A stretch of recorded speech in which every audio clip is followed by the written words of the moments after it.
Herschel Jans and his wife heard the blast that left their son Lou in critical condition. Tonight, he's in a medically induced coma. He's in bad shape. When you're burned over 75% of your body. 41-year-old Lou Jans and a team of 6 others were at the end of their shift, cleaning tanks designed to hold a flammable liquid called naphtha. Cleaning had just finished, and tanks were refilling when something malfunctioned. A blast could be felt for miles away shortly after midnight. This home video was captured just minutes after the explosion. You can see flames shooting into the air.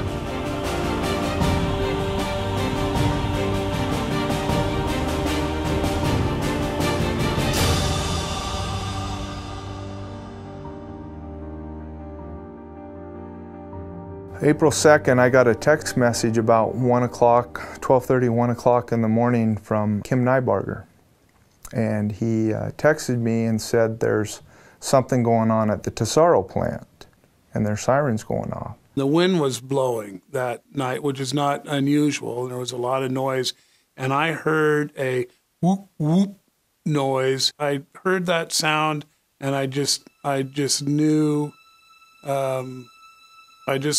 that it was the refinery. And a few minutes later, I heard a siren, and so I jumped in the car and headed up to a vantage point in town, and I could see that there appeared to be a fire out at the refinery, at the Tesoro refinery. At that point, I knew that it was something pretty serious, and I sent a text message to the local union president, to Joe Solomon, and said, "Hey, brother, I think we had something bad happen out here at Tesoro."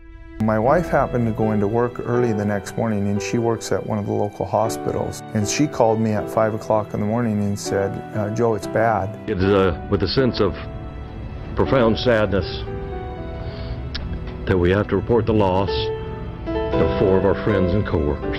We begin tonight with a sad development in that refinery explosion, which has now claimed a 5th victim. After the Tesoro refinery explosion, a 6th employee has died, overcome by burns and infection. The Tesoro refinery tragedy just keeps getting worse. The 7th victim of the workplace explosion has died. Lou passed, and then about a week later, Matt passed.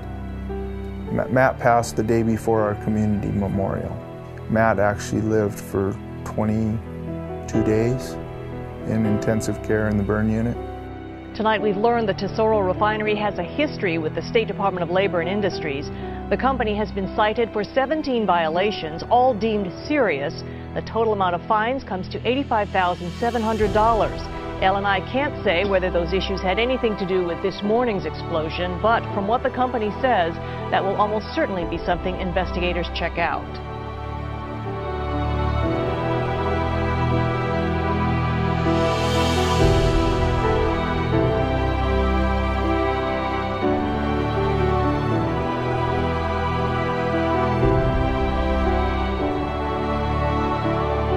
Well, the reason I chose to become a member of the ERT team was to be able to assist those members that have been critically injured, assist the families that have lost loved ones, and help with legislation to make these plants safer.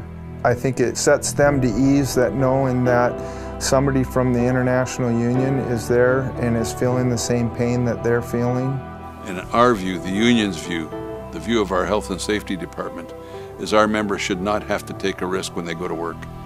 They ought to go to work knowing that they're going to come home safe, and knowing that they're going to come home well, and knowing that they're not going to get injured or sick from their work. That's our objective.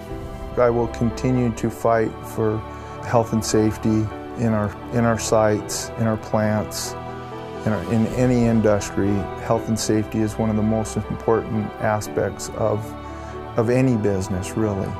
All the members that we've lost, they're not just a name.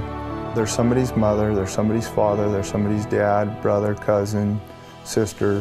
One of the phrase, and we actually have the phrase, it's hung up above all the pictures of our fallen workers now in our union hall, that says, "We love you, we miss you, and we will never forget you." It's an absolute tragedy that anyone would have to sit and watch 140 names scroll of people that have been killed from convention to convention.